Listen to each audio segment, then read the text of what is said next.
मंत्रिपरिषद के मेरे साथी श्रीमान अरुण जेटली जी, श्रीमती निर्मला जी, मंच पर विराजमान एक से बढ़कर एक सभी सफल गाथाओं के रचयिता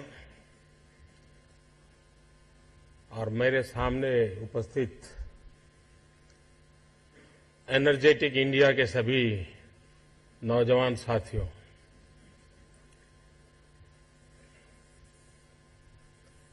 शायद जिनको लैंग्वेज का प्रॉब्लम है उनके लिए व्यवस्था होगी।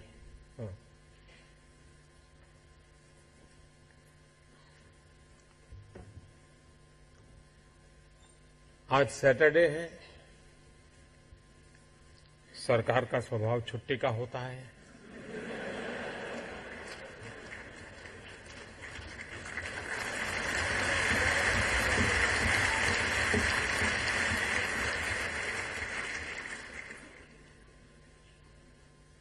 और 6 बजने के बाद तो सवाल ही नहीं उठता है।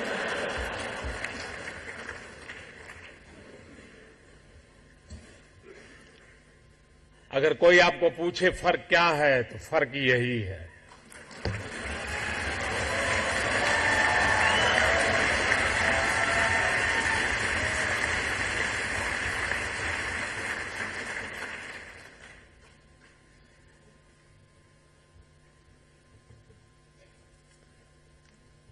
मैं भी कभी सोचता हूं कि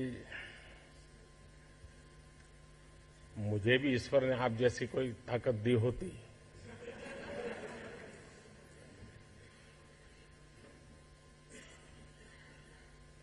जब रितेश को सुन रहा था तो मुझे विचार आ रहा था कि एक चाय बेचने वाले ने होटल चेन का विचार क्यों नहीं किया।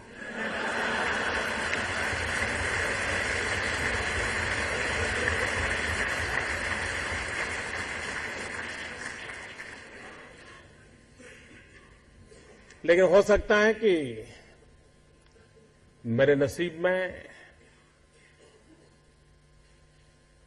नरेंद्र मोदी चाय बेचने वाला कुछ कर पाए या न कर पाए, लेकिन देश के करोड़ों नौजवान कुछ कर पाए, ये उम्मीद तो मेरे दिल में भरी पड़ी है।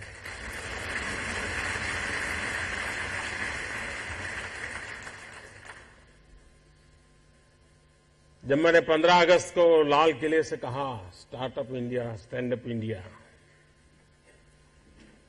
तो ऐसे ही हवा के झोंके की तरह बात आई और चली गई, कहीं रजिस्टर ही नहीं हुई। लेकिन आज शायद 100-125 दिन के बाद अब ये रजिस्टर होगी कि स्टार्टअप इंडिया है क्या।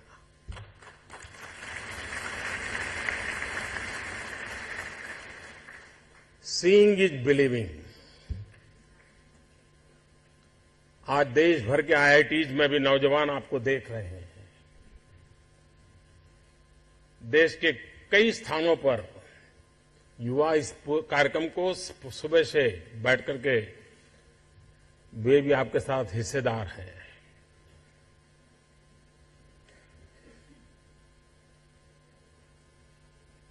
ज्यादातर लोगों को लगता है कि सरकार ये करेगी तो ये होगा, सरकार ये करेगी तो ये होगा। मेरी सोच थोड़ी अलग है। मेरी सोच ये सरकार ये न करेगी तो इतना सारा होगा।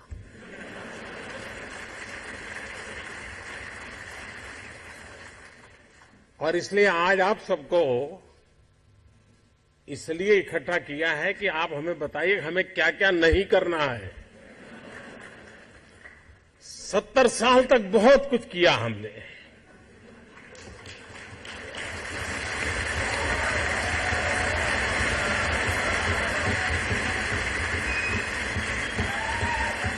और हम कहां पहुंचे।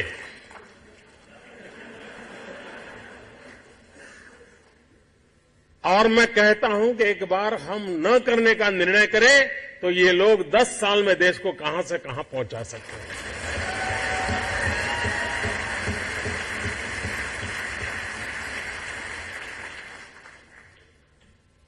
देश के हर इंसान के दिल में एक ख्वाब होता है। उस ख्वाब के साथ उसके मन में कुछ विचार भी होता है, आइडियाज भी होते हैं।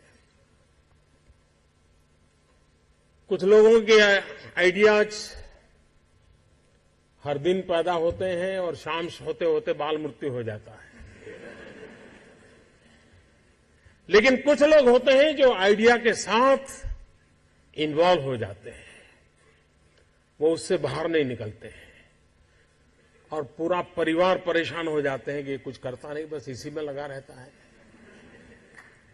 किसी से बात नहीं करता है, कुछ यार दोस्तों से नहीं मिल रहा है, क्या हो गया है इसको, कहीं पागल तो नहीं हो गया। लेकिन वही एक दिन कुछ कमाल करके दिखा देता है, तब पूरे परिवार को लगता है नहीं साहब, इसमें तो पहले से ही ऐसा था।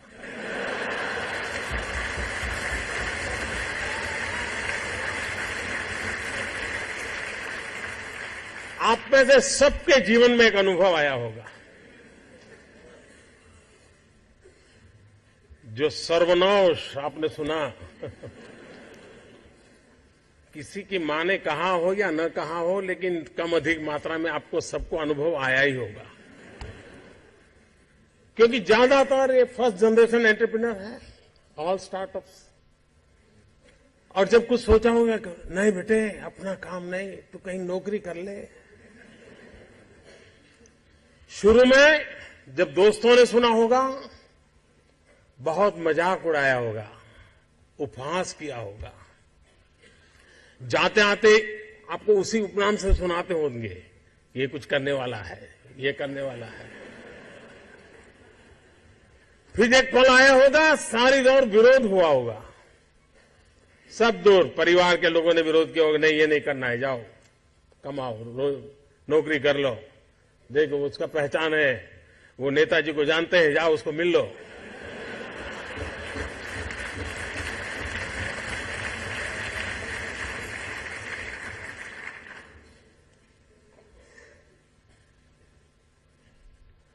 उस विरोध के बावजूद भी जो टिके होंगे, आज सब लोग कहते होंगे कि यार इसने तो कमाल कर दी, कुछ ऐसा मुझे भी करना है।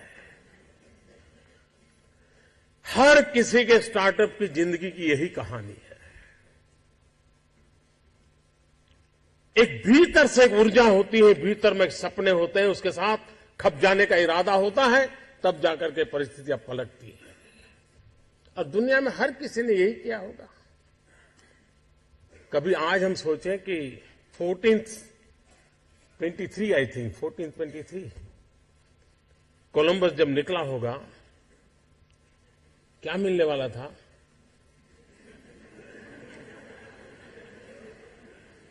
लेकिन उसको लगा होगा कि कोई एक नया रूट मुझे खोजना है, विश्व को मुझे जोड़ना है, और वो चल पड़ा। और चलने के पहले उसने ढेर सारी चीजों का अध्ययन किया होगा, टेक्नोलॉजी डेवलप की होगी, और नया एक उसने स्पाइस रूट को दुनिया को दिया होगा। आज जो स्पेस में काम कर रहे हैं, शुरू जब हुआ होगा तब लोग मजाक उड़ाते होंगे, यार ये क्या कर रहे हैं। हर चीज की कहीं शुरुआत होती है, तो जो करता है उसी को दिखता है क्या होने वाला है, औरों को वही दिखता है कि ये पागल है। और इसलिए जिन्होंने ये सफलता पाई है, वे सिर्फ एंटरप्रेन्योर नहीं है, एक प्रकार से एडवेंचर उनकी प्रकृति का हिस्सा है, तब जाकर के होता है। स्टार्टअप की सक्सेस सिर्फ एंटरप्रेन्योरशिप क्वालिटी से नहीं है, रिस्क टेकिंग कैपेसिटी, एडवेंचर करने का इरादा, ये उसके साथ जुड़ता है। और तब जाकर के हम दुनिया को कुछ दे सकते हैं। स्टार्टअप, मैं कल एडम से बात कर रहा था, तो बड़ा इंटरेस्टिंग है, उसको मिलने जैसा है। उसको हिंदुस्तान की स्पिरिचुअल दुनिया में बड़ा इंटरेस्ट है, लेकिन उसने मुझे एक बात अच्छी बताई। वो कह रहा है जो पैसे कमाने के इरादे से आता है वो कभी स्टार्टअप कर ही नहीं सकता है।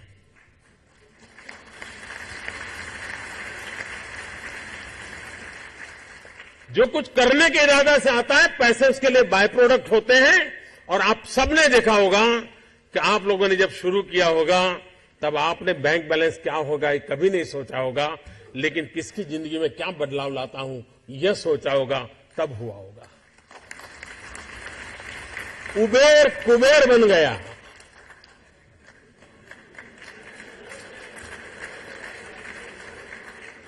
हमारे यहां कुबेर भंडारी होते थे ना पहले।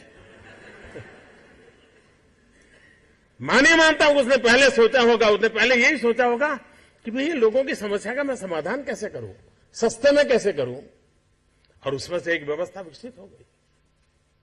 जब स्टार्टअप की चर्चा होती है तो ज्यादातर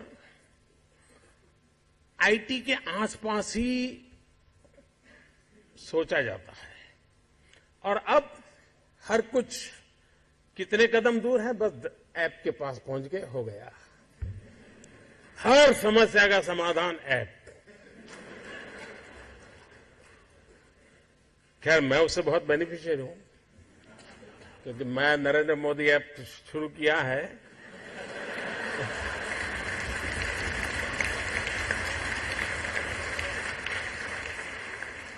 मुझे इतने नए युवा विचार मिलते हैं, इतने लोगों से जानने को मिलता है, और मैं आपसे भी आग्रह करता हूं, देश भर के इस प्रकार के स्टार्टअप और दुनिया भर के लोगों से मैं कहता हूं, आप मेरे ऐप के साथ जुड़ करके आपकी सक्सेस स्टोरी बताइए, मैं दुनिया को बताऊंगा।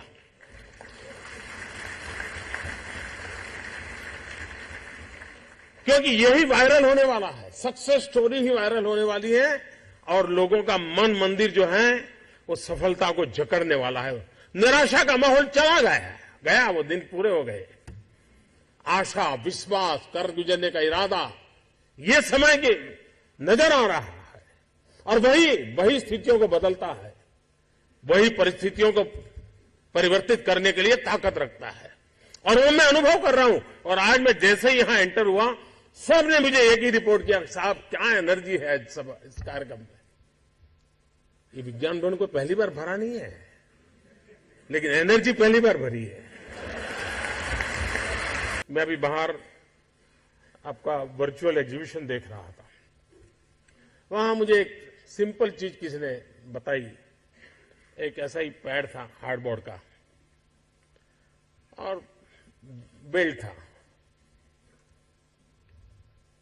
अब इतने बड़े स्टार्टअप की दुनिया में उसको कहां रखा होगा वहां। मैंने पूछा, बोले साहब हमारे देश में बहुत सारे एक्सीडेंट होते हैं। एक्सीडेंट होने के बाद जो इंजर्ड व्यक्ति है उसकी हड्डी तो टूटती है, उसको ले जाना है तो मेडिकल सर्विसेज के लोग आए तब तक क्या करें। तो उन्हें एक हार्डबोर्ड पर एक सामान्य चीज बनाई है, उसके पैर के नीचे लगा दो, पट्टी कैसे बांधना उस पर लिखा हुआ है। बोले कोई खर्चा नहीं है। अब इसका मतलब कि उसके दिल में आग लगी होगी एक, कि एक्सीडेंट होता है बेचारा कितना परेशान होता है, ले जाते ही दो हड्डियां और टूटती है। उसमें से उसने सोचा और वो एक इनोवेशन बन गया। किसी के लिए जो दर्द होता है, जो हमें दुआ देने की ताकत दे या न दे, हमारे भीतर एक ऐसी अवस्था पैदा करती है जो इन लाखों करोड़ों के दर्द को दूर करने का कारण बन जाती है, और तब स्टार्टअप होता है। और इसलिए आपका ये स्टार्टअप का अभियान, ये बैंक बैलेंस और रुपये पैसे कीर्ति उसके साथ जुड़ा हुआ नहीं है। जन सामान्य को समस्याओं से मुक्ति दिलाना, सुविधाओं को सरल करना, इस एक महत्वपूर्ण काम को करने की ताकत रखता है। और इसलिए अगर हम हमारे आसपास बारीकी से देखें तो हमें लगेगा यार भगवान मुझे बुद्धि दी, मैं पढ़ा हूं, मैं टेक्नोलॉजी जानता हूं, मैं सोचूं इसका समाधान, मैं खोजूं कुछ, और फिर वो शुरू कर देता है। हर कोई सामान्य मानवी क्या करेगा? बेचारा उसे जूझेगा, या तो व्यवस्था को कोसेगा, कहेगा ये नहीं किया, वो नहीं किया, ढिकना नहीं किया, खुशी हो गई, मीडिया वाला होगा तो रिपोर्ट कर देगा। समस्या के वैसी वैसी रह जाएगी, समस्या वैसी की वैसी रह जाएगी। लेकिन जिसके मन में ये जो चेतना पड़ी हुई है, वो उसका उपाय खोजेगा और वो स्टार्टअप को कारण बनता है। अब यहां इतने नौजवान हैं, मेरे मन में आता है कि आप लोग सोचिए, हमारे देश का किसान इतनी मेहनत करता है, इतनी मेहनत करता है, और जो अनाज की पैदावार होती है बहुत मात्रा में वो वेस्ट जाता है, बर्बाद हो रहा है। अब पुराने जमाने के इंफ्रास्ट्रक्चर, उसके लिए पैसे, ये व्यवस्थाएं, क्या मेरा कोई नौजवान उस पर दिमाग लगा करके ऐसी व्यवस्थाएं विकसित कर सकता है कि जो एफोर्डेबल हो और इतना बड़ा हमारा जो वेस्टेज है वो बच जाए? हो सकता है शायद दुनिया के अनेक गरीब देशों का पेट भर सकते हैं। इतना वेस्टेज जा रहा है। हमारे फल फूल सब्जी, फल पैदा करने वाला किसान पहाड़ियों में रहता है, शहर में आने तक बेचारे का माल खराब हो जाता है। हम वो क्या टेक्नोलॉजी दे, क्या व्यवस्था दे आधुनिक? मैं अभी एक दिन कुछ ये एरेटेड वाटर बना रही कंपनियों वालों को मिला था। मैंने कहा आप इतना बढ़िया बढ़िया बनाते हो, पेप्सी और कोला और न जाने क्या क्या है, मैं तो नाम भी मुझे मालूम नहीं, क्यों ना आप 2%, 5% नेचुरल फ्रूट जूस कंपलसरी उसका हिस्सा बना दे। हिंदुस्तान के हर किसान जो पैदावार करता है अपने आप बिक जाएगी। अगर इस पर कोई सोचे, आप देखिए आज हमारे ही देश के वैज्ञानिकों ने फार्मास्यूटिकल के द्वारा हमारे ही लोगों ने वैक्सीन में काम किया। आज दुनिया के अधिकतम देशों में अधिकतम गरीब लोगों को सस्ते में सस्ता बालकों को अगर वैक्सीन कहीं से पहुंचता है तो भारत के वैज्ञानिकों के द्वारा किया हुआ पहुंचा।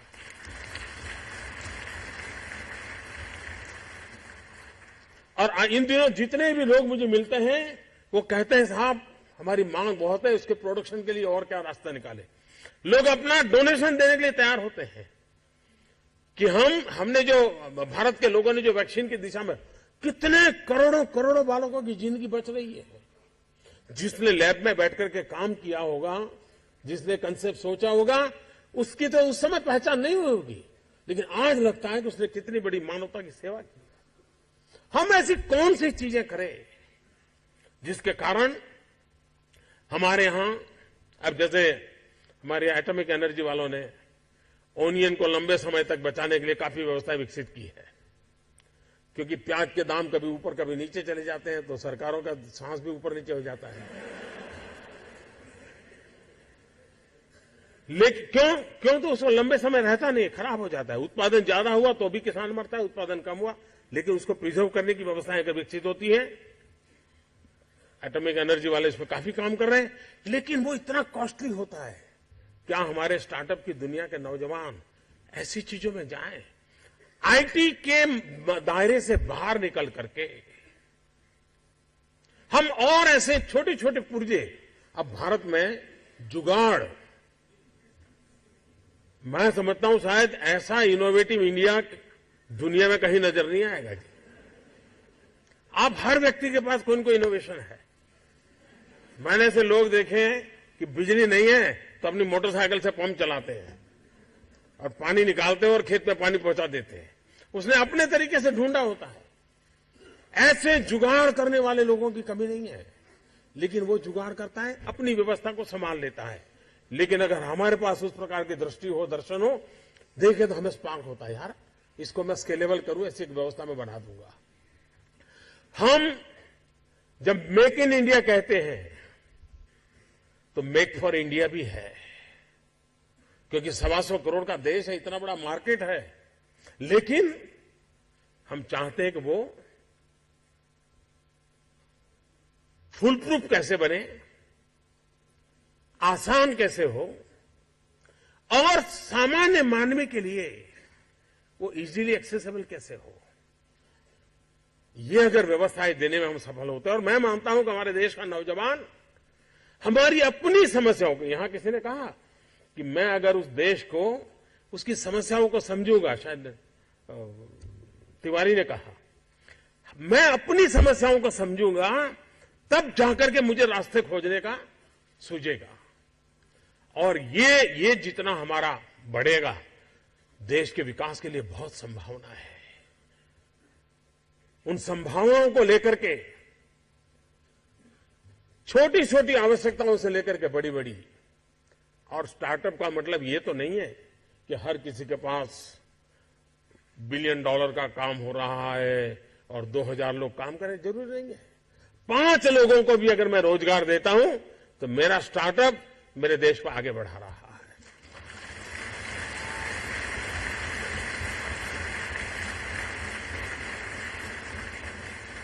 एक साइकोलॉजिकल चेंज लाना है कि यूथ के दिमाग में जॉब सीकर की मानसिकता से उसको बाहर लाना है, वो जॉब क्रिएटर बने। और एक बार उसके दिमाग में आ गया कि मुझे 2 लोगों की जिंदगी को बद संभालना है, वो कर लेगा। हमारे देश में एजुकेशन इंफ्रास्ट्रक्चर पर बल दिया जाता है, टीचर के अपॉइंटमेंट पर बल दिया जाता है, वो काम हो भी रहा है। लेकिन समय की मांग है क्वालिटी एजुकेशन की। गरीब से गरीब, दूर सुदूर जंगलों में रहने वाला व्यक्ति हो, पहाड़ों में रहने वाला व्यक्ति हो, मैं ऐसे कैसे चीजों को खोज के निकालूं कि उसी क्वालिटी का एजुकेशन जो अमीर घराने के बच्चों को मिलता है, उस टेक्नोलॉजी के द्वारा गरीब से गरीब तक मैं कैसे पहुंचाऊं।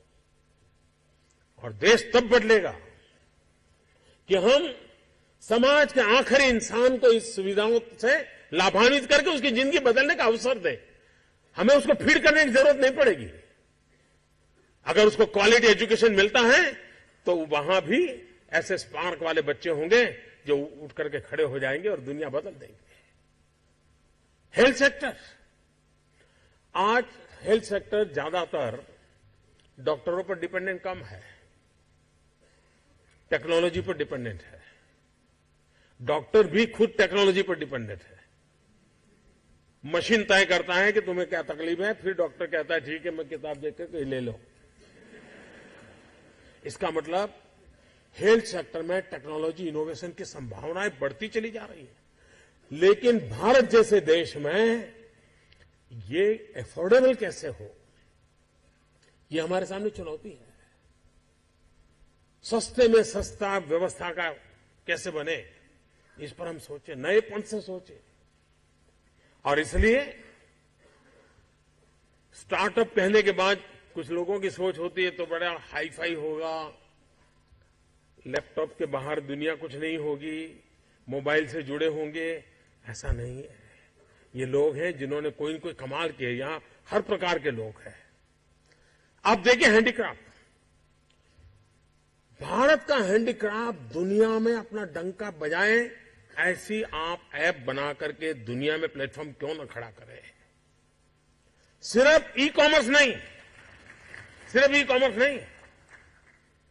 हम उससे 2 कदम आगे कैसे जाएं और उसमें जैसी ग्लोबल रिक्वायरमेंट हो वैसे डिजाइनिंग भी प्रोवाइड करें, ताकि हमारा जो गरीब आदमी गांव में बैठ करके छोटी चीजें बनाता है उसको भी आइडिया मिला कि नहीं ऐसा नहीं, ऐसा करो, यहां स्टिच मत करो, यहां करो, लकड़ी ऐसे मत रखो, लकड़ी ऐसे रखो।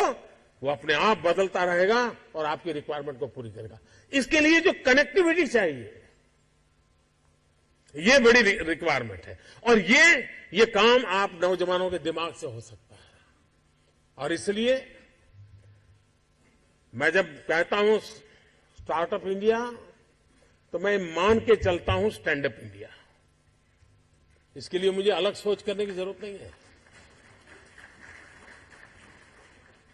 जिस देश के पास 800 मिलियन 35 से कम आयु के नौजवान हो, जिस देश के नौजवानों के पास टैलेंट हो, हाथ में हुनर हो, अपरंपार सपने हो और पूरी दुनिया में अवकाश ही अवकाश हो, क्या नहीं हो सकता है।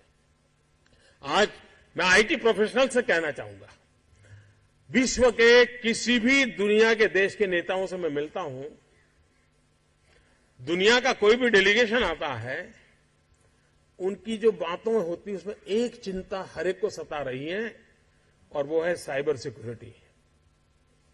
हर कोई परेशान है साइबर सिक्योरिटी को लेकर के। क्या भारत साइबर सिक्योरिटी प्रोवाइडर के रूप में अथॉरिटी बन सकता है?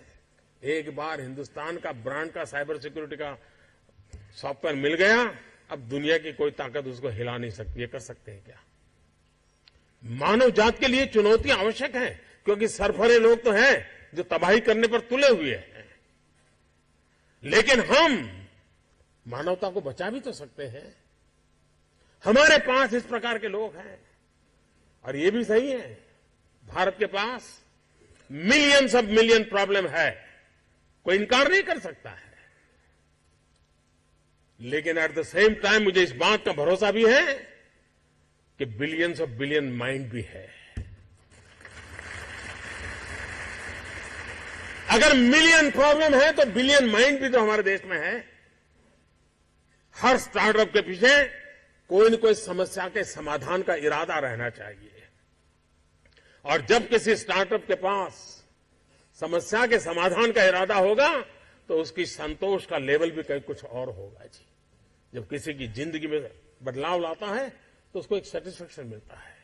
और इसलिए मैं वो कुछ करके दिखाऊं जिसमें मैं जॉब क्रिएटर बनूं, मैं वो कुछ करके दिखाऊं कि जिसके कारण किसी की जिंदगी में मैं काम आऊं, मैं वो कुछ करके दिखाऊं कि मेरे देश को एक कदम आगे ले जाने में मेरा भी कोई योगदान हो। इतना भी अगर सपना लेकर के हम चलते हैं, हम बहुत कुछ कर सकते हैं। आज यहां हमारे सामने एक एक्शन प्लान प्रस्तुत हुआ है। उस एक्शन प्लान की कुछ विशेषताएं हैं जो मैं आपके सामने प्रस्तुत करना चाहूंगा, ताकि आप सुबह से सारी बातें सुन रहे हैं, लेकिन आखिरकार ये भी तो हो कि क्या होने वाला है। सबसे पहला मेरा घोष वाक्य है कि सरकार बीच में न आए, बस बहुत कुछ हो जाएगा।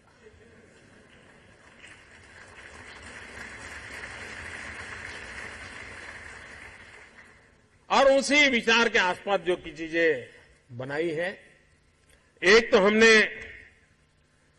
महत्वपूर्ण निर्णय किया है, वो है सेल्फ सर्टिफिकेशन आधारित कंप्लायंस की व्यवस्था।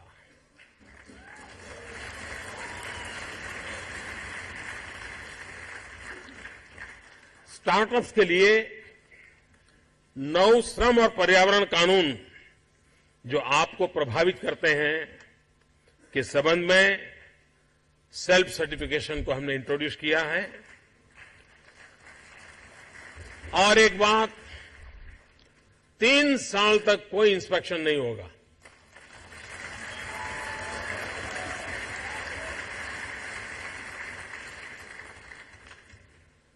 और आप समझ सकते हैं जब इंस्पेक्टर नहीं आएगा तो कितनी सुविधा रहती है। दूसरी बात है startup India hub, single point contact. ये हम व्यवस्था खड़ी करने जा रहे हैं। और हैंड होल्डिंग की व्यवस्था। स्टार्टअप में जैसे इन नौजवानों में एक विशेषता मैंने देखी, इन लोगों से मैं कल से बातें कर रहा हूं, काफी कुछ मैं भी उनसे सीख रहा हूं। हर एक के दिमाग में एक चीज रही है कि वो अपना तो कर रहे हैं, लेकिन गार्डियन के नाते, मेंटरिंग के नाते बहुत अच्छा काम कर, हर कोई कुछ न कुछ कर रहा है। ये उनका अपना सोशल कंट्रीब्यूशन के रूप में कर रहे हैं। मेंटरिंग के रूप में वो औरों को प्रोत्साहित कर रहे हैं।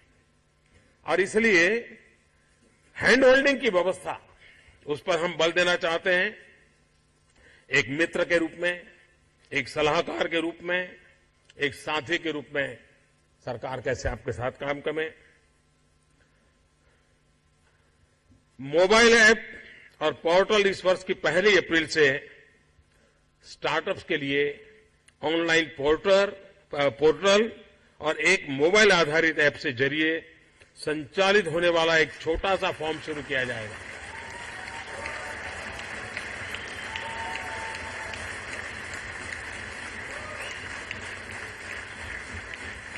वरना हमारे यहां तो एड्रेस भी लिखते हैं तो 10 लाइन का होता है। फलाना गांव, फलानी गली के सामने, फलाने मोहल्ले से गुजरते हुए पिछली खिड़की में। मूलतः हम लोगों का स्वभाव हर चीज को बड़ा करना, लंबा कर रहा है। तो इसको एक मोबाइल फोन पर सिंपल सा एक छोटा सा एप्लीकेशन फॉर्म बन जाए तो उस दिशा में हम काम कर रहे हैं। और इसको रजिस्ट्रेशन की व्यवस्था भी उसी प्रकार से होगी।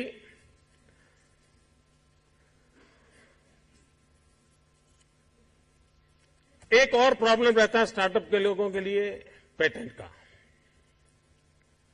और इंटेलेक्चुअल प्रॉपर्टी राइट ये सबसे बड़ी बात रहती है, क्योंकि हकीकत वही तो पूंजी है स्टार्टअप वालों की। अगर उसको प्रोटेक्शन नहीं मिला, लेकिन कभी कभी हमारे यहां पेटेंट के लिए महीनों लग जाते हैं प्रोसेस में। ये चिंताजनक व्यवस्था को बदलना है और पेटेंट रजिस्ट्रेशन का शीघ्र पता लगाना एवं कानूनी सहायता। हम नए प्रयोगों को प्रोटेक्शन देने की आवश्यकता को समझते हैं। हम स्टार्टअप्स के आईपीआर संरक्षण की स्कीम ला रहे हैं, जिसमें स्टार्टअप्स को पेटेंट आदि के आवेदन शीघ्र फाइल करने के में सहायता मिलेगी। और ये भी सही है कि इंटेलेक्चुअल प्रॉपर्टी की दुनिया में विश्व में जितने रजिस्ट्रेशन हुए हैं उसमें काफी पीछे हैं हम लोग। आईपी में नहीं है लेकिन वाईपी में है। हमारे पास यूथ प्रॉपर्टी है वाईपी, और वो मुझे वाईपी और आईपी को मिलाना है ताकि हमें कुछ ज्यादा परिणाम मिले। हम ये भी एक सोच रहे हैं कि भारत के प्रमुख शहरों में एक इस काम के लिए फैसिलिटेशन की व्यवस्था हो, स्थानीय चैम्बर ऑफ कॉमर्स हो या और लोग हों, उनके साथ मिलकर के इस विषय के वकीलों का एक समूह हो। इन सबको जोड़ करके इनको कैसे निःशुल्क व्यवस्था हो ताकि इस फील्ड में काम करने वाले वकीलों की संख्या बहुत कम है और फी भी बहुत ज्यादा है। और उसको लगता है कि भाई इस काम के लिए मैं इतने रुपये दूं, देखो अभी करता रहूं और उसमें उतनी प्रॉपर्टी चोरी हो जाती है, बेचारा कहीं का रहता नहीं है। तो इसलिए बिना पैसे उसको ये व्यवस्था मिले। उसी प्रकार से फीस में भी आज जो फी है पेटेंट के लिए उसमें हम 80% रिडक्शन करेंगे।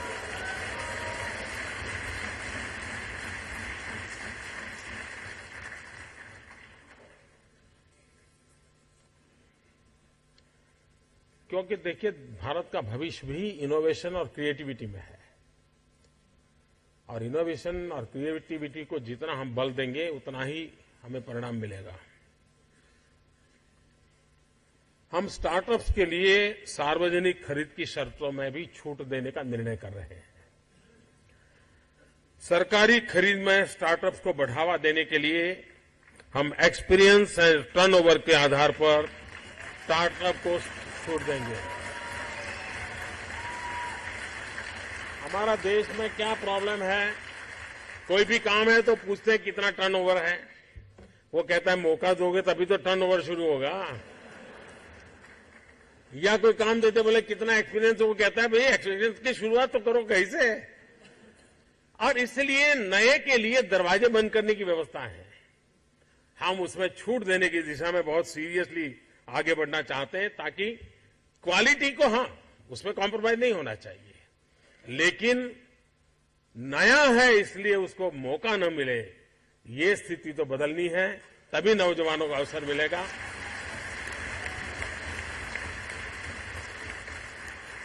लेकिन मेरा आग्रह है zero defect and zero effect, तो इस पर हम जरूर बल देंगे। एक और चिंता का विषय है, हमारे देश में एग्जिट के लिए कोई व्यवस्था ही नहीं है। एक बार पाइप में आ गए और इसलिए स्टार्टअप्स के लिए हम सबसे पहले एक एग्जिट की व्यवस्था कर रहे हैं। हम यह भली भांति समझते हैं कि एक विशाल और सफल कारोबार का निर्माण करने के लिए असफलताओं से बचा नहीं जा सकता। असफलताएं होगी और मैं सबसे ज्यादा असफलताओं के लिए हिम्मत करने वालों को प्रमोट करना चाहता हूं।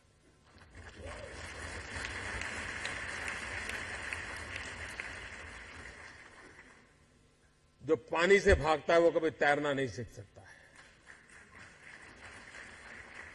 एक बार तो डूबना ही पड़ता है, तब जाकर के तैरना शुरू होता है। और इसलिए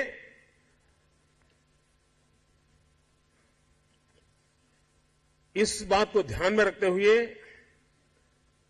90 दिन के भीतर स्टार्टअप्स एग्जिट कर पाए, हम ऐसी व्यवस्था करने के लिए संसद में बैंकरप्सी बिल 2015 हम लाए हैं। अब बाकी मुसीबत तो आप जानते हैं।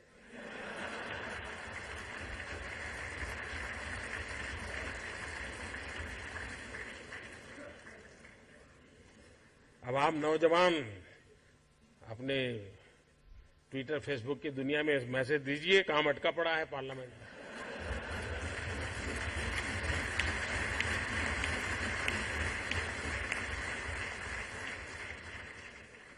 हो सकता है आप समझेंगे कुछ लोग।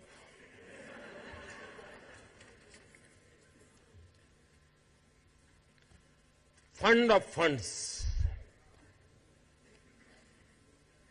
स्टार्टअप की वित्तीय आवश्यकताओं को पूरा करने के लिए अगले 4 वर्षों में 2,500 करोड़ रुपए की प्रतिवर्ष आवंटन के साथ 10,000 करोड़ रुपए का डेडिकेटेड फंड बनाया जाएगा। वैसे आपने देखा होगा पिछले दिनों इस काम को शुरू किया है।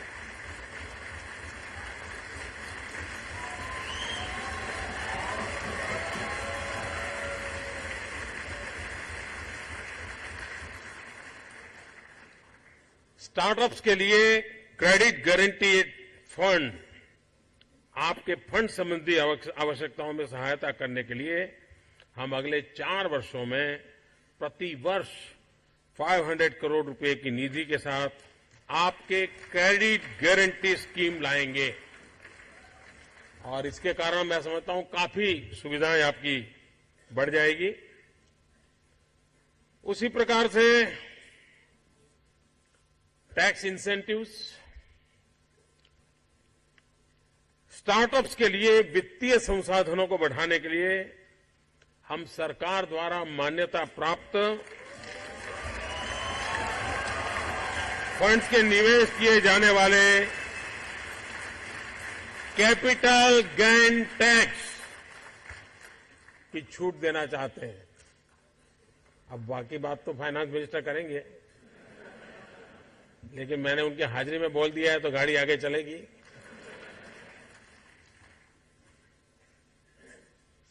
कोई व्यक्ति अपनी संपत्ति बेचने से आए हुए धन को अपने ही स्टार्टअप में लगाए तो कैपिटल गेन से उसे मुक्ति दी जाएगी।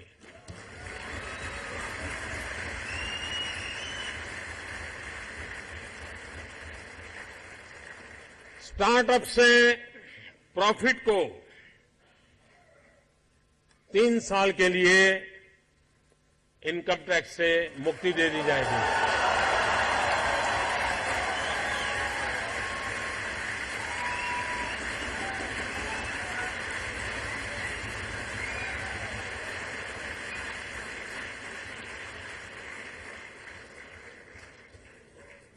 विमेन एंटरप्रेन्योर की संख्या बढ़ रही है, विमेन स्टार्टअप्स की। मैं सरकार से कहूंगा कोई विशेष योजना उनके लिए बना सकते हैं तो।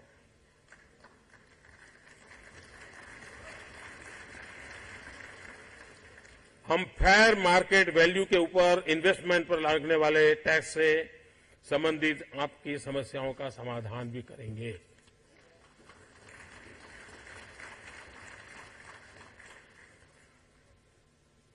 इंक्यूबेशन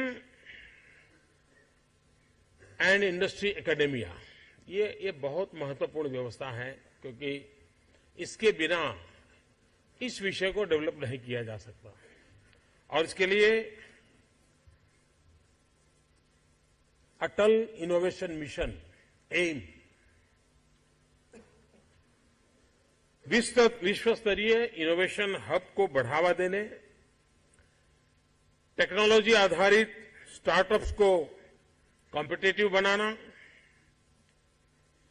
और उसके लिए एक अटल इनोवेशन मिशन प्लेटफॉर्म की शुरुआत कर रहे हैं। इसका उद्देश्य प्रतिभा उपयोग के उद्यमिता को बढ़ावा देना तथा इंक्यूबेटर्स के नेटवर्क को सुदृढ़ करना। इसके तहत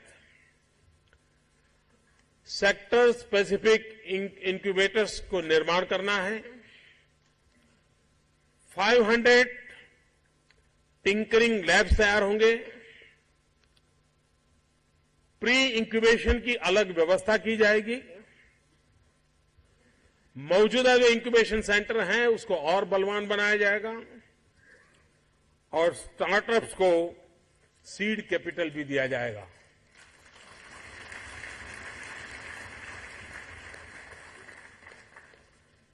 इनोवेशन को एक राष्ट्रीय स्तर पे अवार्ड देने की दिशा में भी सोचा जाएगा, जिसके कारण इस बात को प्रोत्साहन मिले, उसके लिए अलग से व्यवस्था की जाएगी। वर्तमान में ऑलरेडी 35 नए इंक्यूबेशन सेंटर स्थापना करने का तो काम चल ही रहा है। पब्लिक प्राइवेट पार्टनरशिप का भी मॉडल इसमें लिया है और करीब 35 पब्लिक प्राइवेट पार्टनरशिप से नए इंक्यूबेशन सेंटर बन रहे हैं। राष्ट्रीय जो संस्थाएं हैं उसमें 31 centres of innovation, 13 startup centres और 18 टेक्नोलॉजी बिजनेस इंक्यूबेटर्स की स्थापना का भी काम चल रहा है। अभी आपने आईआईटी मद्रास का देखा, उन्होंने रिसर्च पार्क में जिस प्रकार से काम खड़ा किए, 100 से ज्यादा कंपनियां उस पर काम कर रही है। इसी प्रकार से हम 7 और सेंटर खड़े करना चाहते हैं देश में और उसके लिए करीब 100 करोड़ रुपीस भारत सरकार देगी ताकि ये काम आगे बढ़े। बायोटेक्नोलॉजी भी एक बहुत बड़ा क्षेत्र है जिसमें हम जितना बल दें उतना कम है और बायोटेक्नोलॉजी में एंटरप्रेन्योरशिप को बढ़ाने के लिए 5 नए बायो क्लस्टर्स, 50 नए bio incubators, 150 technology transfer offices और 20 बायो कनेक्ट ऑफिसेज बनाने का निर्णय किया है। विद्यार्थियों में भी एक टैलेंट रहती है इस विषय में, इवन स्कूल के बच्चों में भी कुछ न कुछ इनोवेशन का स्वभाव रहता है। इसको बढ़ावा देना है क्योंकि भारत ने इनोवेशन में कुछ न कुछ कर दिखाना होगा। तो छात्रों के लिए इनोवेशन आधारित कार्यक्रम शुरू किया जाएगा क्योंकि उनके अंदर ये जो स्पार्क पड़ा हुआ है उसको अगर चैनलाइज करें तो देश को बहुत कुछ मिल सकता है। स्कूली छात्रों के लिए इनोवेशन के कोर प्रोग्राम शुरू किए जाएंगे और 5 लाख स्कूलों में 10 लाख बच्चों पर फोकस करके इस काम को बढ़ावा दिया जाएगा।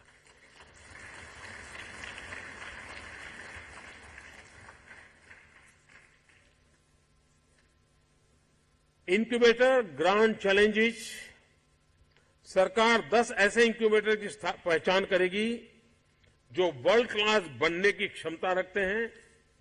इनमें से प्रत्येक को 10 करोड़ रुपए की सरकार की तरफ से सहायता दी जाएगी। स्टार्टअप्स के लिए कोई न कोई इवेंट करने रहेंगे ताकि क्या हो रहा है इसका भी परिचय होना जरूरी है और इसलिए स्टार्टअप फेस्ट, इसकी एक परंपरा हमारे देश में बननी चाहिए। मैं जब गत सितंबर में यूएस गया, हमारे शुक्ल जी यहां बैठे हैं, तो और काफी मित्र उस समय थे वहां। यूएस में स्टार्टअप की दिशा में भारतीय लोगों ने बहुत कुछ काम किया है। तो मैं हिंदुस्तान से 40 ऐसे स्टार्टअप के लोगों को लेके गया था और वहां पर एक जॉइंट इवेंट किया था। इतना इंस्पायरिंग था, मैं काफी देर हर चीज को देखा था। भारत में भी हम स्टार्टअप फेस्ट को परंपरागत रूप से खड़ा करना चाहते हैं। सरकार उसमें जितना भी मदद कर सकती है वो करेगी, ताकि हमारे नई पीढ़ी के लोगों को देखने को भी मिले। और जैसा आपने कहा, सर्वविनाश के सामने, उन्होंने कहा कि आज इस इवेंट से मुझे नए सपने देखने की ताकत मिली है।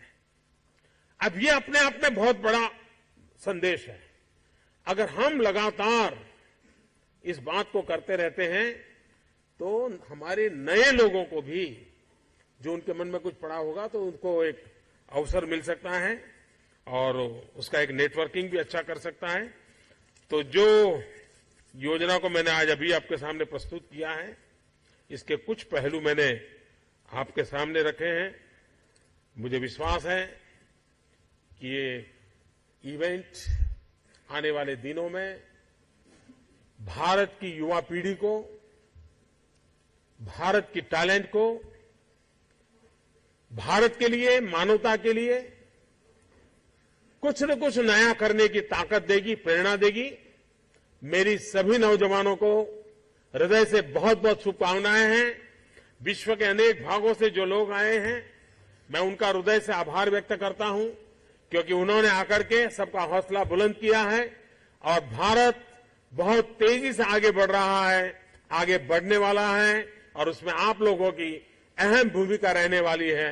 बहुत बहुत शुभकामनाएं, बहुत बहुत धन्यवाद।